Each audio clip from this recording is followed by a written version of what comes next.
안녕하세요. 중앙대학교 간호학과 홍보대사 널리 단장 권지영, 부단장 이창구입니다. 다빈치 꿈찾기 프로젝트의 일원이신 학생 여러분들 모두 반갑습니다.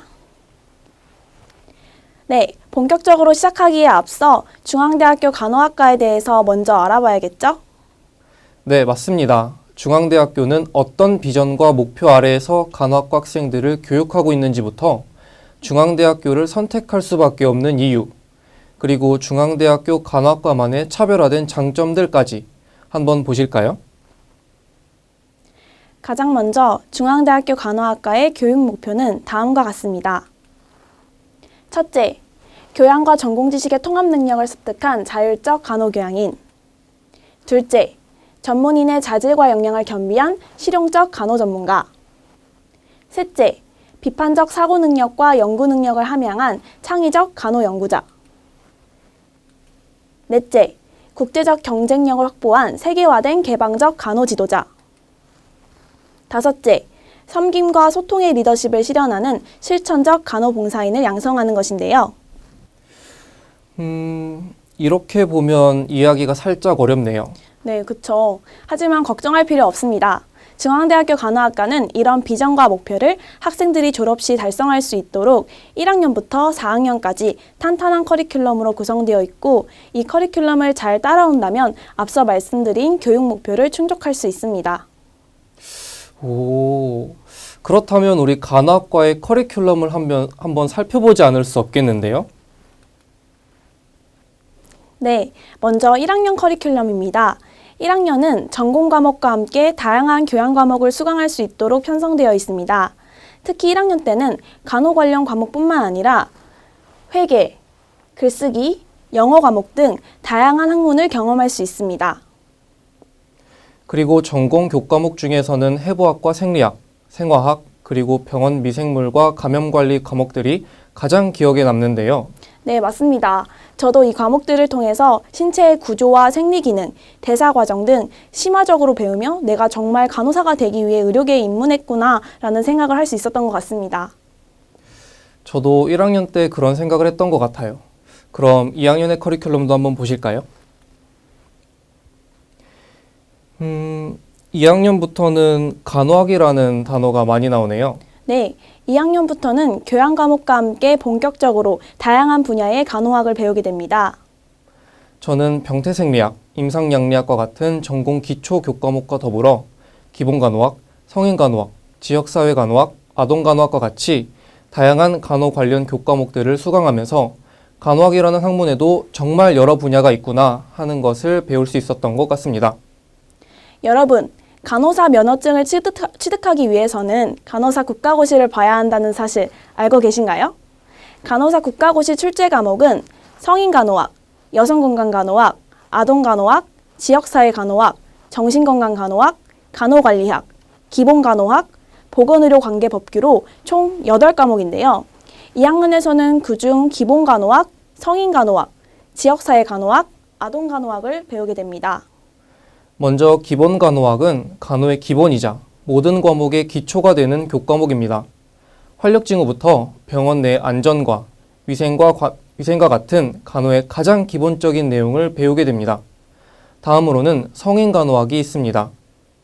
성인간호학은 말 그대로 성인을 대상으로 한 간호학으로 순환기계, 호흡기계, 비뇨기계 등 우리 몸의 전반적인 신체 계통들의 구조와 관련 질환들, 그리고 각 질환에 대한 진단, 치료, 간호에 대해 학습하게 됩니다.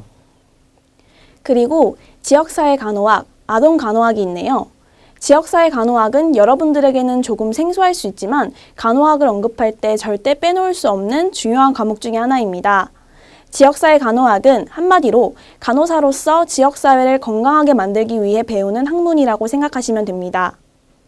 하나의 지역사회의 구성 요소는 너무나도 다양하기 때문에 보건의료 체계부터 시작하여 인구 분포까지 하나의 지역사회에 대해 세세하게 공부할 수 있는 과목입니다.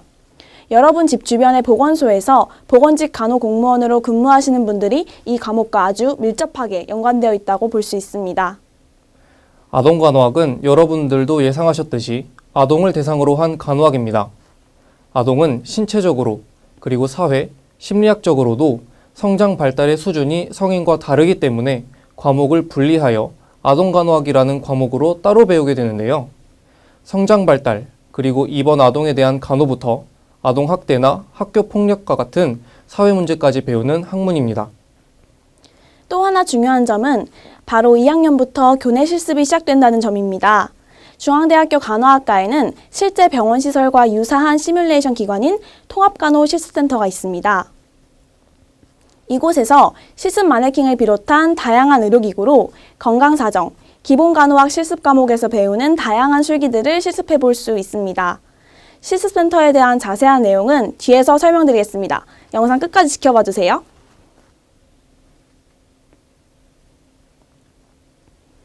이제 확실히 실습이라는 단어가 많이 보이기 시작하네요.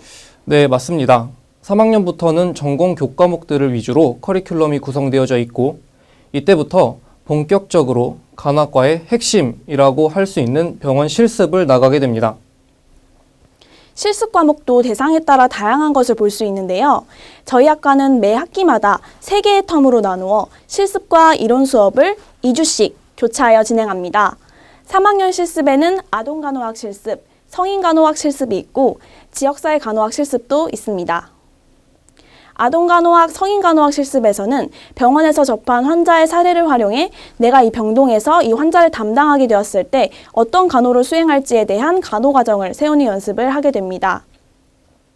지역사회 간호학 실습은 각 구마다의 보건소에서 팀을 나눠 실습을 하며 해당 구의 구민들에게는 어떤 건강 문제들이 있는지 직접 조사하고 찾아보며 환자가 아닌 지역을 대상으로 간호 계획을 세우게 됩니다. 네, 이렇게 다양한 실습 외에도 3, 4학년 학생들은 수술실, 응급실과 같은 특수 파트 등 다양한 병동으로 실습을 나가며 어떤 병동 환경이 나의 적성에 잘 맞는지를 알아볼 수 있습니다. 또한 졸업 후에 병원에 취업했을 때 어떤 병동에서 근무하면 좋을지 희망 근무 병동을 마음속으로 결정할 수 있어 좋은 기회가 되기도 합니다. 또 병원 실습 총 1000시간을 이수해야만 졸업 및 간호사 면허증을 취득할 수 있는 자격이 생기게 되는데요. 이렇게 보면 굉장히 많은 시간이지만 막상 커리큘럼에 따라 병원 실습을 다니다 보면 이 시간도 훌쩍 지나가게 되니 걱정하지 않으셔도 됩니다. 추가로 2학년에서는 배우지 않았던 노인간호학, 여성건강간호학, 간호관리학, 그리고 정신간호학이 있네요. 네, 맞습니다. 앞서 설명드린 아동간호학, 성인간호학처럼 노인, 여성, 그리고 정신건강을 대상으로 한 간호학이라고 생각하시면 됩니다. 특히 여성건강간호학에서는 여성과 분만에 관련된 내용을 주로 다루고 있다고 보시면 됩니다. 그리고 간호관리학은 말 그대로 병원 내 간호관리자로서의 역량을 키우기 위해 필요한 역량, 다양한 관리 이론, 그리고 리더십 등을 배울 수 있는 학문입니다. 4학년에서도 마찬가지로 전공 과목 이론 수업과 실습들이 진행됩니다. 실습에 있어서는 정신건강간호학 실습과 여성건강간호학 실습, 그리고 간호관리학 실습이 추가됩니다. 4학년은 전공 선택 과목이 있네요. 네, 맞습니다. 졸업 후 본격적인 임상 근무에 앞서 4학년 때에는 고정된 전공 과목들은 줄어들고 자신이 원하는 트랙 과목을 선택하여 들을 수 있는 것이 특징입니다. 이 외에도 4학년은 졸업 전에 어떤 준비를 하게 되나요? 간호학과 졸업생분들은 앞서 말씀드린 성인간호학, 여성건강간호학, 아동간호학, 지역사회간호학, 정신건강간호학, 간호관리학, 기본간호학, 보건의료관계법규 이 8개의 과목에 한하여 졸업 후에 국가고시에 응시하게 됩니다. 그렇기 때문에 1학년부터 4학년 때까지 갈고 닦은 학문을 기반으로 국가고시에 대비를 해야겠죠?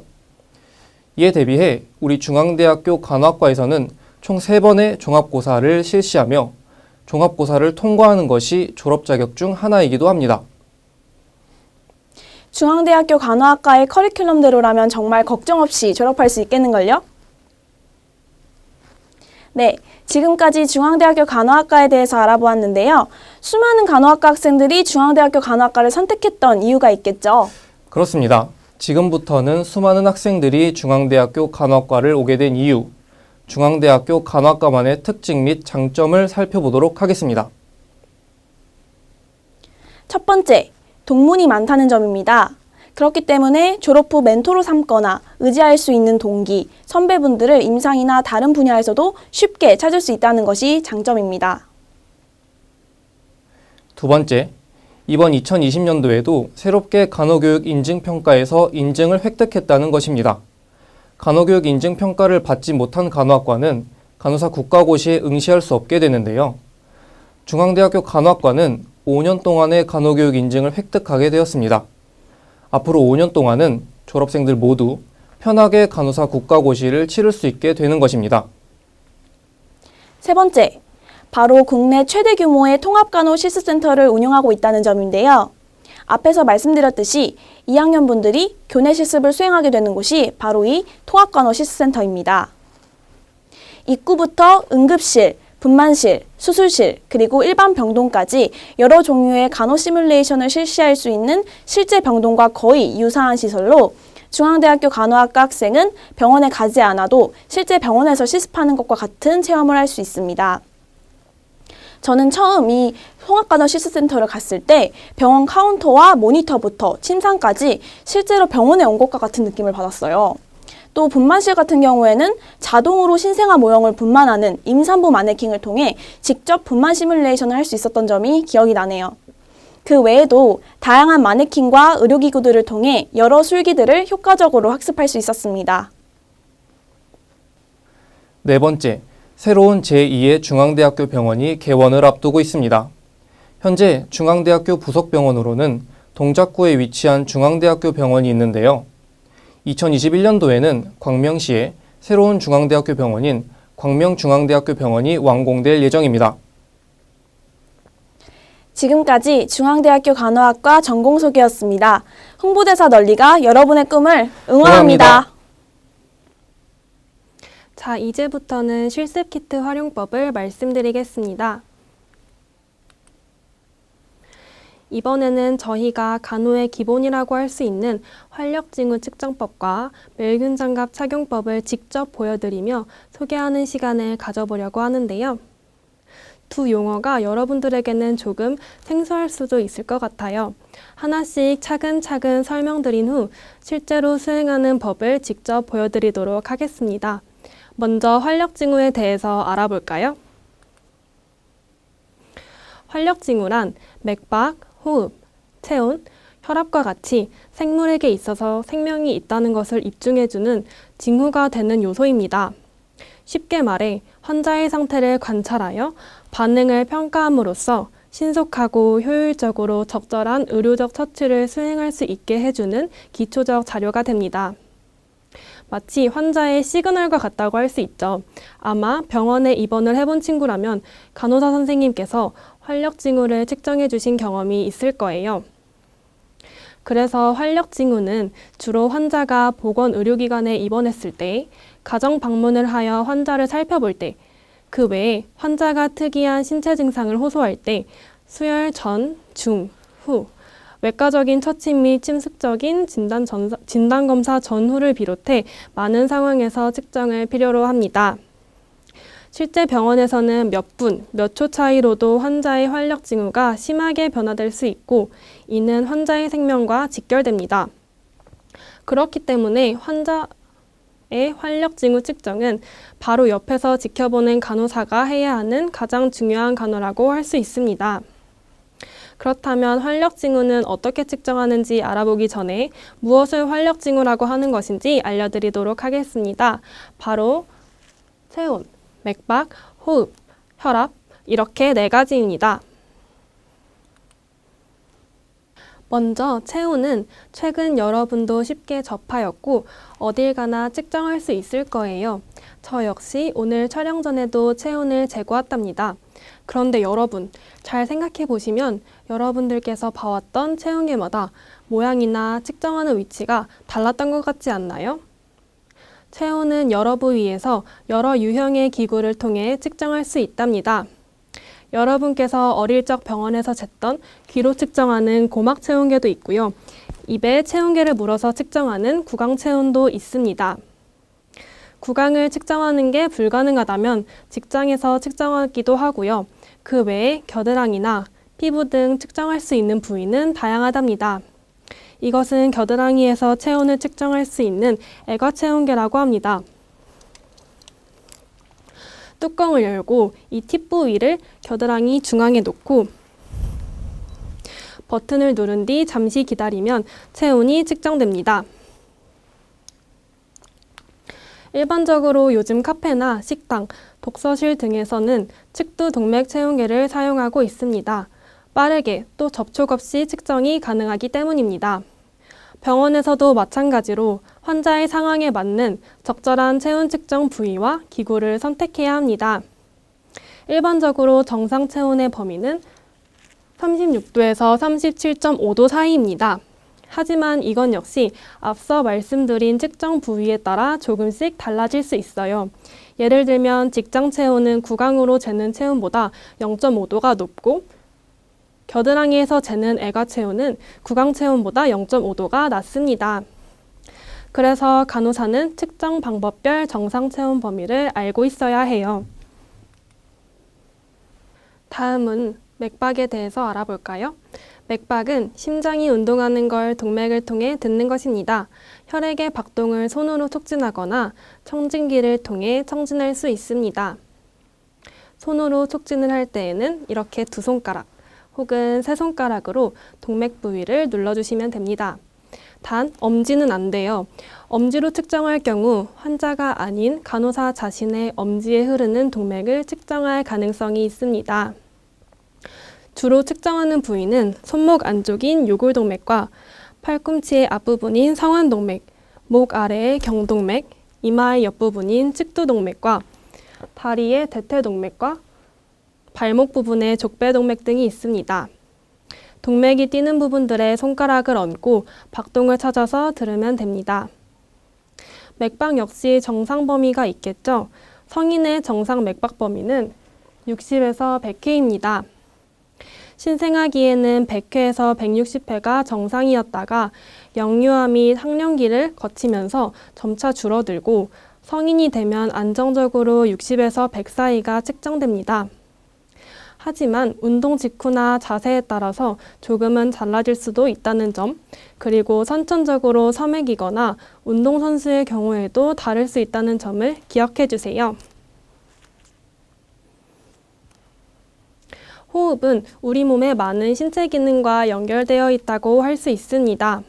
여러분이 과학 시간에 배운 대로 호흡을 통해 이산화탄소를 내뱉고 산소를 마시면 혈액을 통해 장기 곳곳에 산소가 전달되어 우리 몸이 활동할 수 있는 에너지를 만듭니다. 단, 가장 중요한 점이 있어요. 만약 누군가가 자신을 보며 호흡을 측정하고 있다는 사실을 알면 본인도 모르게 호흡을 조절하게 되겠죠?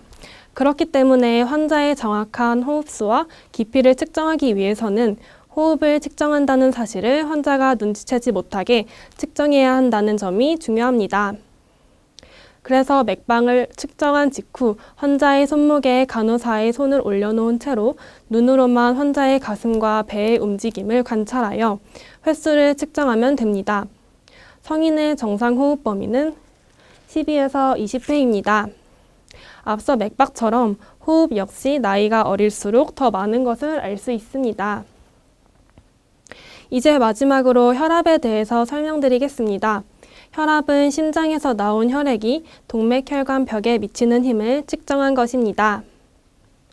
총 두 가지를 측정하는데 높은 압력으로 좌심실에서 혈액이 방출될 때를 측정하는 수축기와 심실이 이완될 때 동맥이 혈관벽에 미치는 최소 압력을 측정하는 이완기로 말씀드릴 수 있습니다.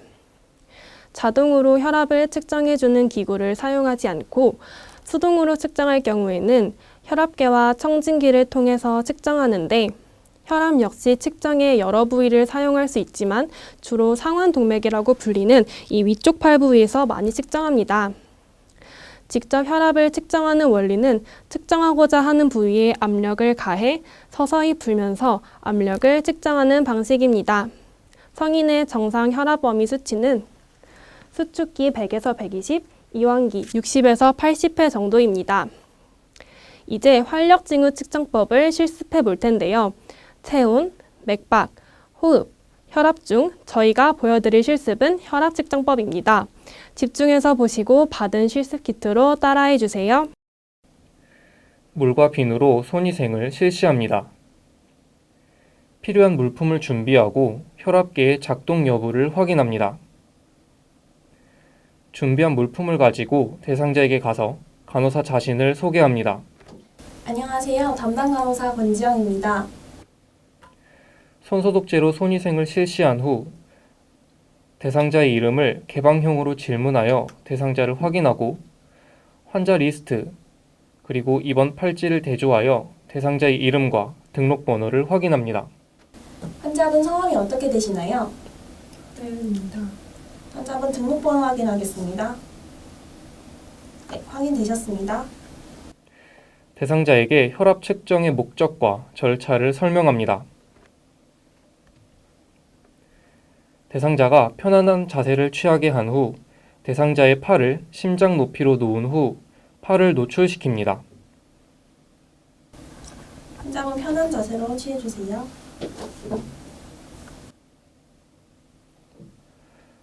커프에 표시된 아테리 마크가 상안 동맥 위에 놓이도록 하고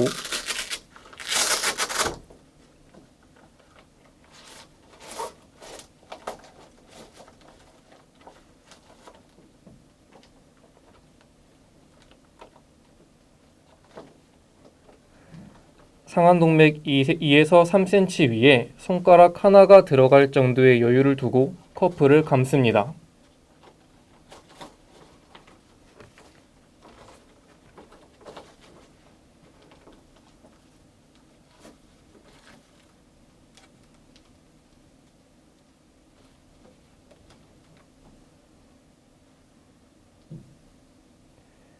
혈압계 버튼을 눌러 측정값이 나올 때까지 기다립니다.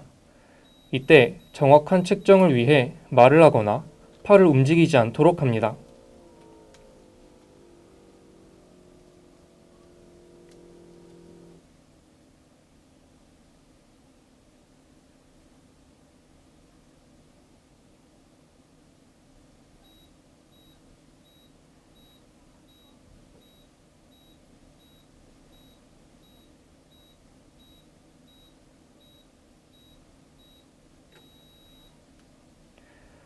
측정값이 나오면 커프를 풀고 혈압계를 정리합니다.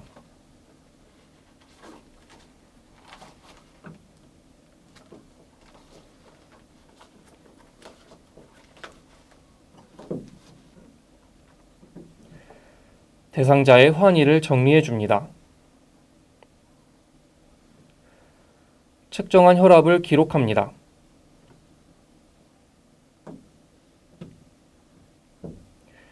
물과 비누로 손위생을 실시합니다. 이제 멸균 장갑 착용에 대해 설명드리겠습니다. 영상을 보시는 학생분들 중에는 장갑을 착용하고 벗는 것에 왜 정해진 방법이 있는지, 꼭 그 복잡한 과정을 수행하여 장갑을 착용, 탈의해야 하는지에 대해 의문이 드는 학생들도 있을 듯합니다. 하지만 정확하게 정해진 과정을 통해 장갑을 착용, 탈의해야 하는 이유는 바로 멸균 상태를 유지하기 위해서입니다. 여기서 멸균 상태란 세균, 바이러스 등을 모두 포함한 미생물로 인한 감염이 없는 상태를 말합니다. 우리의 손은 아무리 손 씻기를 통해 청결한 상태를 유지하려고 노력해도 미생물이 존재하기 때문에 오염된 것으로 간주됩니다. 환자에게 이 오염된 손이 닿는 것을 방지하고자 멸균 장갑을 착용합니다. 하지만 멸균 장갑의 바깥 표면을 손으로 만질 경우에는 장갑의 멸균 상태가 지속될 수 없어요.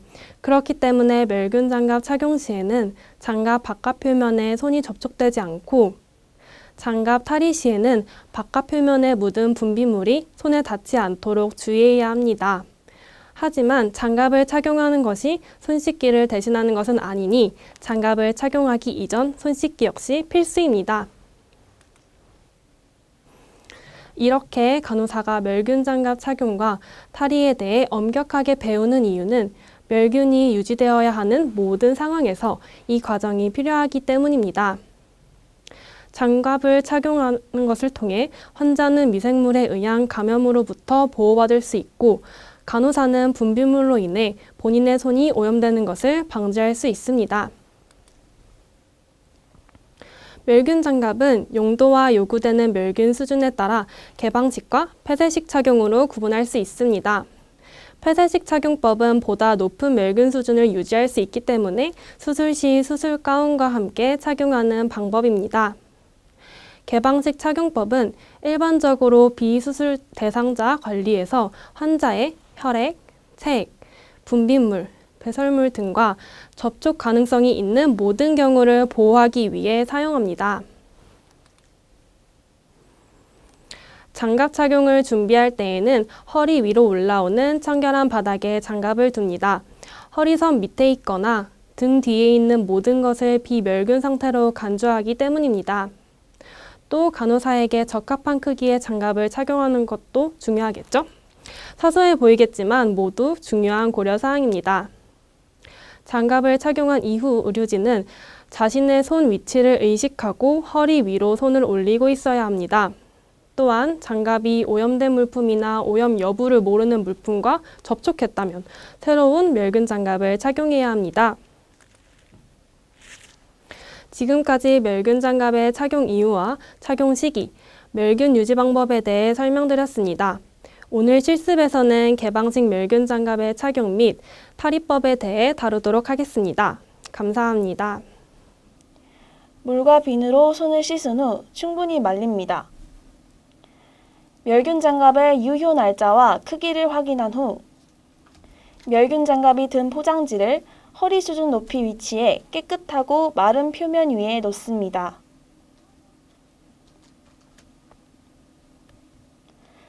바깥 포장지의 윗부분을 주의 깊게 엽니다.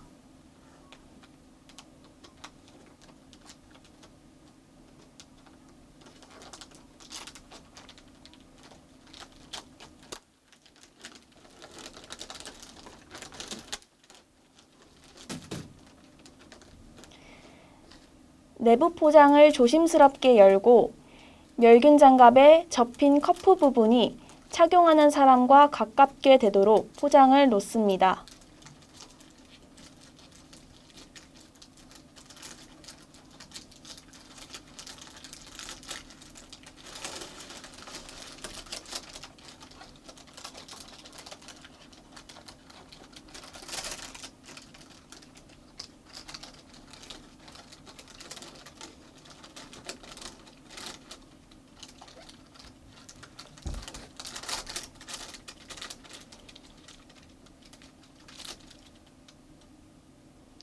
잘 사용하지 않는 손에 엄지와 검지를 사용하여 잘 사용하는 손에 낄 장갑에 접힌 윗부분을 잡습니다. 손가락들을 아래로 향하게 하여 장갑을 들어올려 잡습니다. 이때 비멸균 물체에도 닿지 않도록 주의합니다. 잘 사용하는 손을 조심스럽게 장갑 안에 넣어 장갑을 낍니다. 접힌 커프는 다른 손에 장갑을 다 착용할 때까지 그대로 둡니다.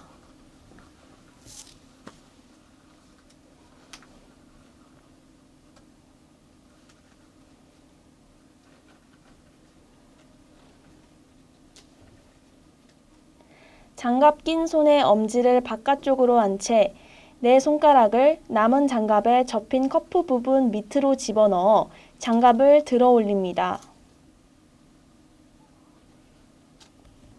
잘 사용하지 않는 손을 장갑 안으로 조심스럽게 넣어 장갑을 낀 후 손목에 접힌 커프 부분을 펴니다.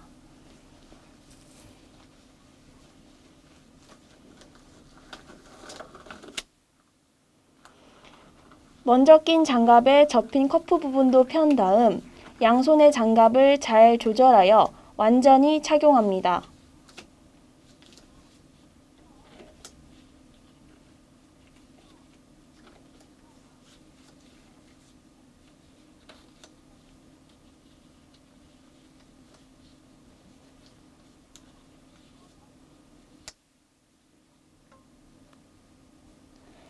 잘 사용하는 쪽 손을 사용하여 다른 쪽 장갑의 커프 끝을 잡아 뒤집어 벗어 오염된 부분이 안쪽에 있도록 한 후 계속 잡고 있습니다. 장갑 벗은 쪽 손가락을 벗지 않은 장갑 안에 미끄러지듯 집어넣습니다. 장갑의 안쪽 면을 잡고 뒤집어지게 하여 장갑을 벗습니다.